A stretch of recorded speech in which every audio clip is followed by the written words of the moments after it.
मेरा नाम ब्रजपाल ब्रजवासी है। अब पांडव पक्ष के योद्धा युद्ध के लिए तैयार हो रहे थे। शिखंडी अपने धनुष बाण लेकर तैयार हो रहे थे। अर्जुन शिखंडी के पास आए।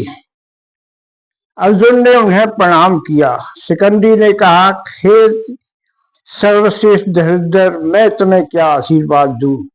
मेरे पास तुम्हारे लिए कोई आशीर्वाद नहीं है, क्योंकि तुम्हारा कद मेरे कद से बहुत बड़ा है। आज तुम संसार के सबसे बड़े धनुर्धर हो। अर्जुन ने कहा, हे भ्राताश्री, आज मैं पितामह से आखिरी युद्ध करने जा रहा हूँ। मुझे तुम्हारी सहायता की जरूरत है। क्या आप मेरे साथ मेरे रथ पर युद्ध करने के लिए चलेंगे? शिखंडी ने कहा कि आप जैसा महारथी मुझे अपने रथ पर ले जा रहा है। शिखंडी ने कहा कि मुझे भी पितामह से अपना बदला चुकाना है।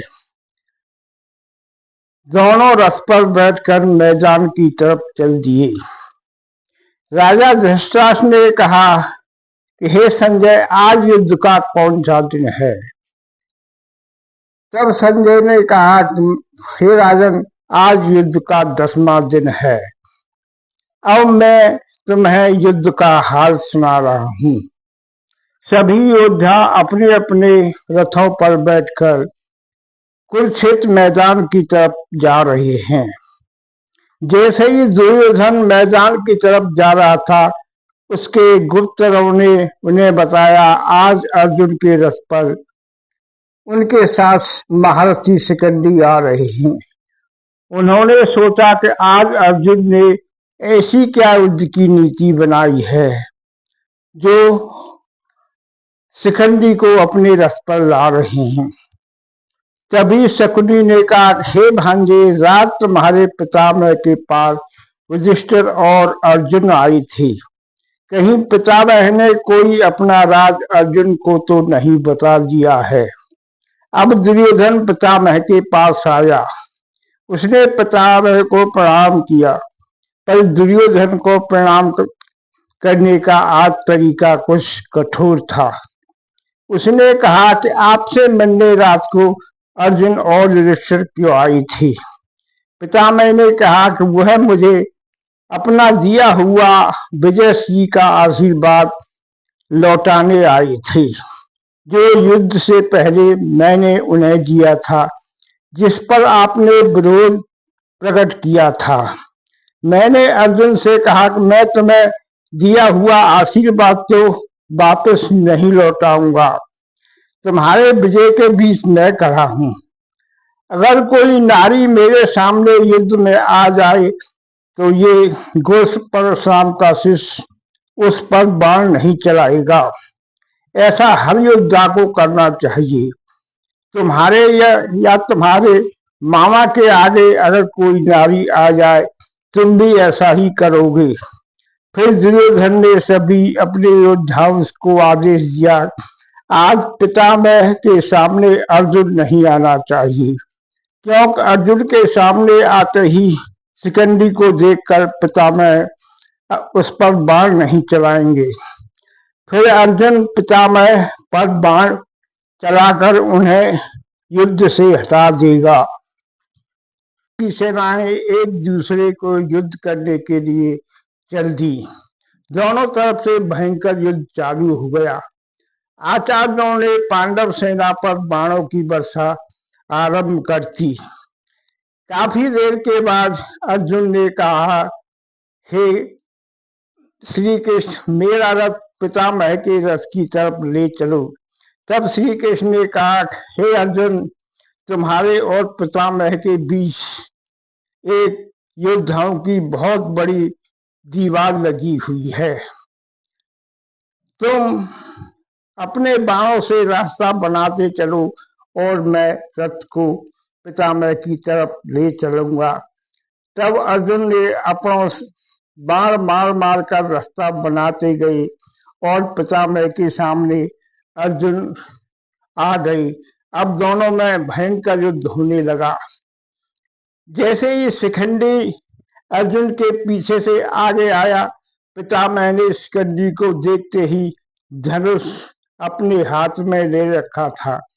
अब अर्जुन अपने गांडीव से इतनी ताकत से बाण मार रहा था जो पितामह के शरीर में आर पार हो रही थी। पितामह भीष्म ने अर्जुन को विजय सिंह का आशीर्वाद दिया। अर्जुन पिता पर बाण चलाते रहे और खुद रोते भी रहे। पितामह का पूरा शरीर बाणों से ढक गया, केवल उनका चेहरा दिखाई दे रहा था। पितामह ने कहा, हे अर्जुन, तुमने मेरे ऊपर बाण चलाकर बहुत उपकार किया है, क्योंकि ये बाण शिखंडी के नहीं हो सकते हैं। हे अर्जुन, ये तेरे धनुष से निकले हुए बाण हैं जो मेरे शरीर के आर पार हो रहे हैं। फिर पितामह ने कहा, हे आचार्य, तुम बधाई के पात्र हो। तुम्हारे शिष्य अर्जुन ने मेरी छाती को छलनी कर दिया है। और पितामह जमीन पर गिर गई। फिर खड़े हुए और अर्जुन बाण पर बाण मारने लगे। अब पितामह गिर गई और बाणों की सैया पर लेटे रहे, पर उनका सर नीचे लटक रहा था। फिर पितामह ने कहा कि हे पुत्र, मेरी गर्दन लटक रही है, इसलिए मेरे लिए कोई तकिया लाओ। फिर दुर्योधन भी वहां पर आ गया। सभी योद्धा आकर पितामह के चारों तरफ बैठ गए। फिर दुर्योधन एक तकिया पितामह के लिए आया। पितामह ने कहा, यह वीरों का तकिया नहीं है, इसलिए अर्जुन को बुलाओ। जिसने मुझे शैया दी है वही मुझे तकिया देगा। फिर अर्जुन ने पितामह के सर के आसपास 2 मार मारे और पितामह का शरीर, गर्दन और सर उठाकर बाणों पर रख दी। फिर पितामह ने कहा कि मुझे प्यास लगी है, इसलिए मेरे लिए पानी चाहिए। तब दुर्योधन मटकों में पानी लेकर आया। पितामह ने कहा, यह पानी मुझे नहीं पीना है, फिर अर्जुन से कहो कि वो मेरी प्यास बुझाए। तब अर्जुन ने बाण मारकर जमीन से धारा उत्पन्न की। फिर पितामह ने जैसे ही तृप्त हो गए, धारा बंद हो गई। फिर माता गंगा युद्ध भूमि में आई। पितामह ने उन्हें प्रणाम किया। फिर श्री कृष्ण ने कहा, हे पितामह, अब तुम्हारी माता श्री आ गई है, अब हम सभी को यहाँ से चले जाना चाहिए।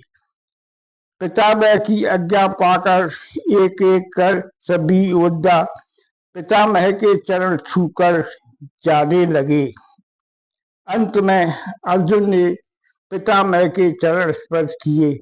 फिर श्री कृष्ण ने पितामह से कहा, पितामह ने कहा, हे कृष्ण, तुम्हारे सिवा मेरी उस व्यवस्था को कोई समझ नहीं सकता है। श्री कृष्ण ने कहा, हे पितामह, आने वाले समय के योद्धा तुम्हें सदा प्रणाम करते रहेंगे। अब पितामह के पास से श्री कृष्ण भी चले गए, केवल उनकी माता सी उनके पास बैठी थी। फिर गंगा ने कहा, हे पुत्र, अब तुम्हें आराम की जरूरत है, अब इस शरीर को छोड़ दो। तब पितामह ने कहा, हे माता श्री, मैं अभी अपने शरीर को नहीं छोड़ सकता हूँ, क्योंकि मैंने पिताश्री को वचन दिया था कि जब तक हस्तिनापुर चहुं ओर से सुरक्षित नहीं हो जाता तब तक मेरा काम समाप्त नहीं होगा। इसलिए माता श्री अभी हस्तिनापुर सुरक्षित हाथों में नहीं पहुंचा है। मुझे कुछ दिन और इसी तरह रहना होगा। तब माता ने कहा, हे पुत्र, बाणों से तुम्हें बहुत कष्ट हो रहा होगा, इसलिए इस शरीर को छोड़ दो। तब पितामह ने कहा, हे माता श्री, मेरा पूरा जीवन हस्तिनापुर की सेवा करते हुए बीता है। इसमें मुझे अनेक बार पीड़ा हुई है, इसलिए थोड़ी बहुत पीड़ा और मैं सहन कर लूंगा। इसके बाद सभी सैनिक अपने अपने शिविर में पहुंच गए और उन्हें पितामह के सरसैया पर गिरने का सभी को अफसोस हो रहा था। अब पितामह युद्ध भूमि में बैठे सरसैया पर लेटे हुए थे। अर्जुन के मन में बहुत पश्चाताप की अग्नि जल रही थी। वह अपने शिविर से निकलकर पितामह के पास आई और उनके चरण पकड़कर रोने लगी। पितामह ने कहा कि वीर पुत्र रोते क्यों हो? अर्जुन ने कहा, पितामह, मैंने वीरता का नहीं कायरता का काम किया है। जो बाण आपका लहू पी रहे हैं वो मेरे बाण हैं। अपने आप को माफ नहीं कर सकूंगा। पितामह ने कहा, इसमें तुम्हारा कोई दोष नहीं है, नियति को ऐसा ही करना था। पुत्र, अब पश्चाताप मत करो। जो कुछ हुआ है वो अच्छे के लिए हुआ है। अब धर्म की विजय अवश्य होगी। अब तुम जाओ, सुबह तुम्हें युद्ध के लिए अनेक वीरों से युद्ध करना है। अर्जुन अपने शिविर में चले गए। हस्तिनापुर में विदुर ने अपनी पत्नी और कुंती से कहा कि आज हस्तिनापुर का भाग सरसैया की बाणों पर लेटा हुआ है। कुंती ने कहा कि ऐसा क्या हुआ है विदुर जी? विदुर जी ने कहा, पितामह के अर्जुन ने बाण मारकर सरसैया पर चढ़ा दिया है। पितामह सरसैया पर लेटे हुए हैं। उन्होंने कहा है, जब तक हस्तिनापुर चारों तरफ से सुरक्षित नहीं हो जाता, मैं अपने प्राणों को नहीं छोड़ूंगा। अतः हमें यहीं पर रहकर पितामह का शोक करना चाहिए। फिर कुंती ने कहा, हे भ्राता श्री, क्या आप कुरुक्षेत्र पिता को देखने के लिए जाएंगे? विदुर ने कहा, हे भाभी श्री, मैंने पितामह को श्वेत वस्त्रों और श्वेत कपड़ों में देखा है। अब मुझ में इतनी हिम्मत नहीं है उन्हें किसी दूसरे रूप में देख सकूं।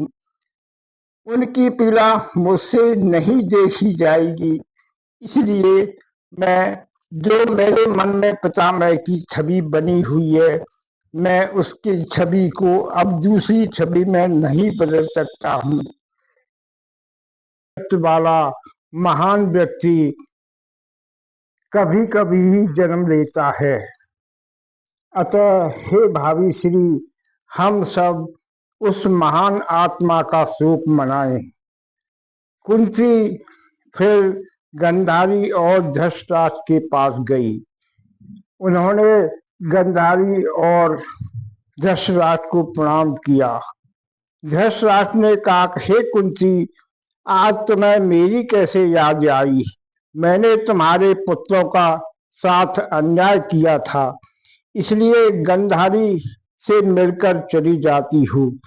कुंती ने कहा कि मैं आज पितामह के सरसैया पर लेटने के लिए शोक प्रकट करने आई हूँ।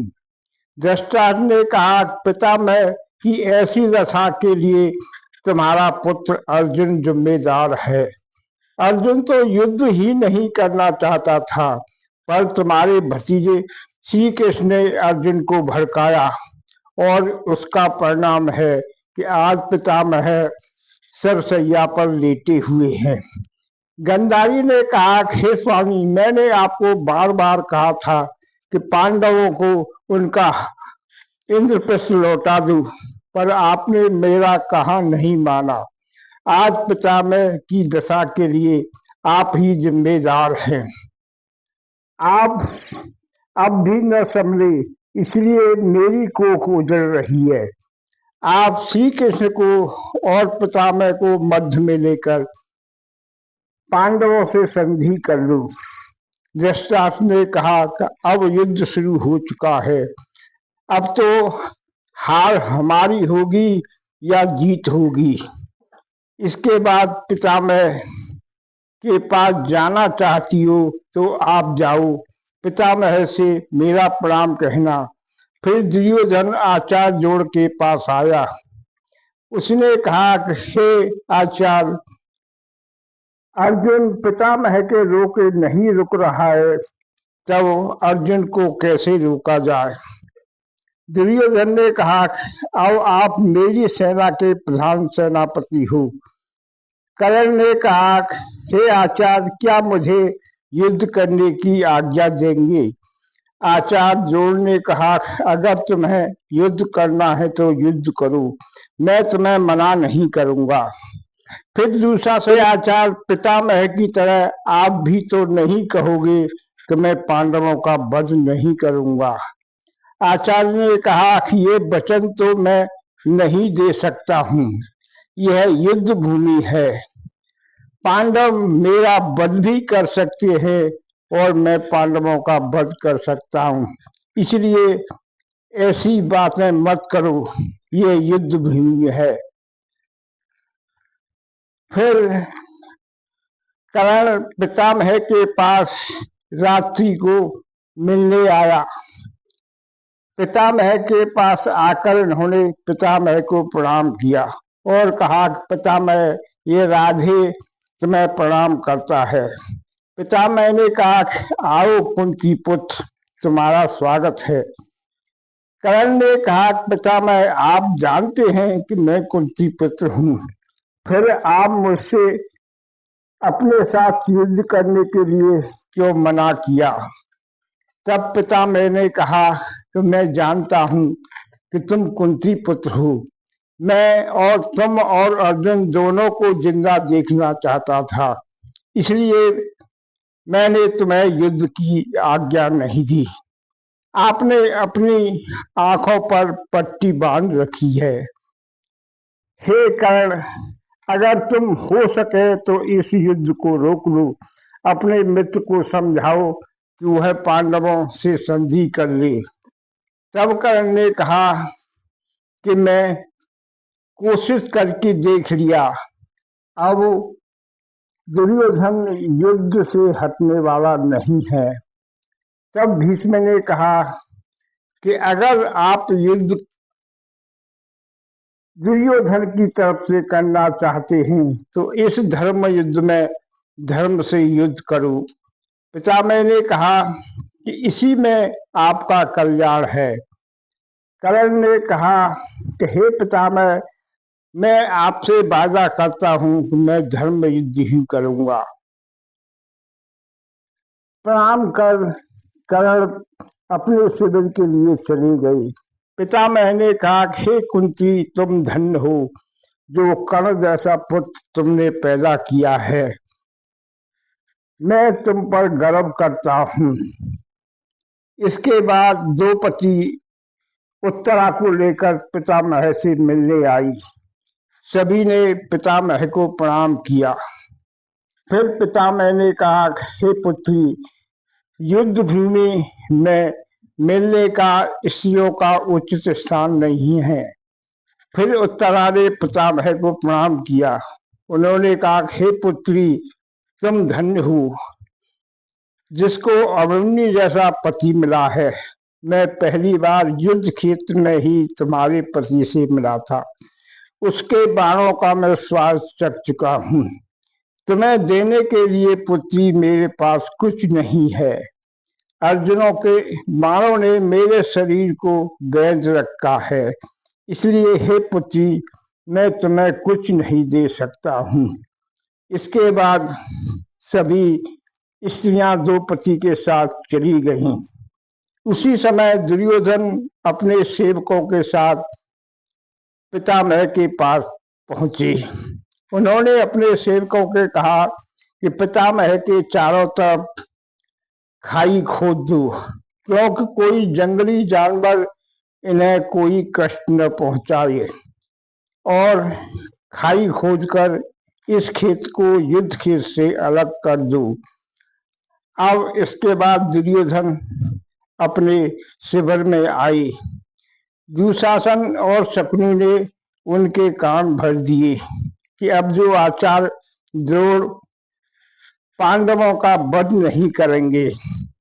दुर्योधन ने आचार्य से कहा, कल के युद्ध में आचार्य आप युधिष्ठिर को बंदी बना लें तो मैं युद्ध बंद कर दूंगा। आचार्य ने कहा कि मैं कोशिश करूंगा, वादा तो नहीं करता हूं। उन सभी से कहा कि अब आराम कीजिए, कल का युद्ध हम सभी को लड़ना है। सोहन सिंह आज सभी को नमस्कार करता हूं। सभी भाइयों से निवेदन है कि हमारी वीडियो अच्छी लगे लाइक करें, कमेंट करें और चैनल को सब्सक्राइब करें। सभी भाइयों को नमस्ते जी।